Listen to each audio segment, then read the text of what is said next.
নবম শ্রেণীর ছাত্রীকে গণধর্ষণ, গ্রেপ্তার প্রেমিক সহ এক অধরা এক, হাসপাতালে চিকিৎসাধীন নির্যাতিতা, উত্তেজক খাইয়ে গণধর্ষণের অভিযোগ। দক্ষিণ 24 পরগনার বারুইপুরের ঘটনা। মহা অষ্টমীর রাতে ঠাকুর দেখতে বেরিয়ে প্রেমিক ও তার দুই বন্ধুর দ্বারা গণধর্ষণের শিকার হল নবম শ্রেণীর এক ছাত্রী। গত 30 সেপ্টেম্বর মহা অষ্টমীর রাত 8টা নাগাদ বারুইপুর শাসন বালক সংঘের ঠাকুর দেখে বেরিয়ে বারুইপুর কামালগাজী বাইপাসে আসে নির্যাতিতা নবম শ্রেণীর ছাত্রী। মাস দেড়েক আগেই বারুইপুরের এক নাবালকের সঙ্গে সোশ্যাল মিডিয়াতে আলাপ হয় নির্যাতিতা নবম শ্রেণীর ছাত্রী।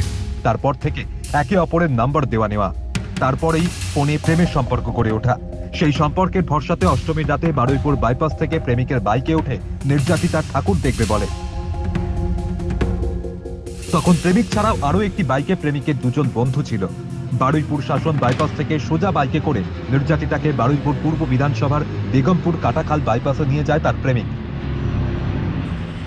সেখানে নির্যাতিতাকে কোল্ড ড্রিঙ্কসের সাথে উত্তেজনা বর্ধনকারী ট্যাবলেট খাওয়ানো হয় বলে এমনই অভিযোগ সামনে আসে।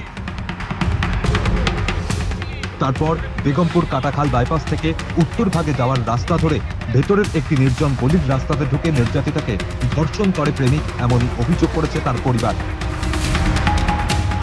সেই সময়কার ভিডিও তুলে নির্যাতিতা নাবালিকাকে ব্ল্যাকমেলও করা হয়। এই তোরা কজন ছিলিস রে? এই কজন ছিলিস? হ্যাঁ, কজন ছিলিস? তোরা ভিডিও করেছিলিস? কে রেপ কে করেছে? হ্যাঁ, তোর বন্ধু করেছে, তোরা কিছু করিসনি? কজন ছিলিস তোরা? হ্যাঁ, তার দুই বন্ধুও ধর্ষণ করে বলে অভিযোগ সামনে এসেছে।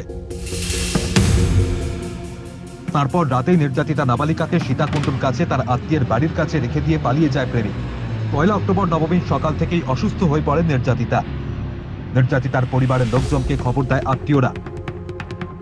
নবমীর দুপুরে নির্যাতিতাকে বারুইপুর মহকুমা হাসপাতালে ভর্তি করে তার পরিবারের লোকজন। নির্যাতিতার পরিবার বারুইপুর থানায় 2রা অক্টোবর একটি অভিযোগ দায়ের করেন। অভিযোগের ভিত্তিতে 3রা অক্টোবর ওই নাবালিকার প্রেমিককে গ্রেফতার করে বারুইপুর থানার পুলিশ।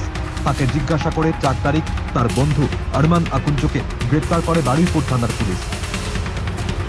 এখনো অধরা তৃতীয় অভিযুক্ত নাবালক প্রেমিককে জুভেনাইল আদালতে তুলে বারুইপুর থানার পুলিশ। পাশাপাশি নাবালক প্রেমিকের বন্ধু আরমান আকুঞ্জকে নিজেদের হেফাজতে নিয়ে জেরা করে তৃতীয় অভিযুক্তকে ধরার চেষ্টা চালাচ্ছে পুলিশ।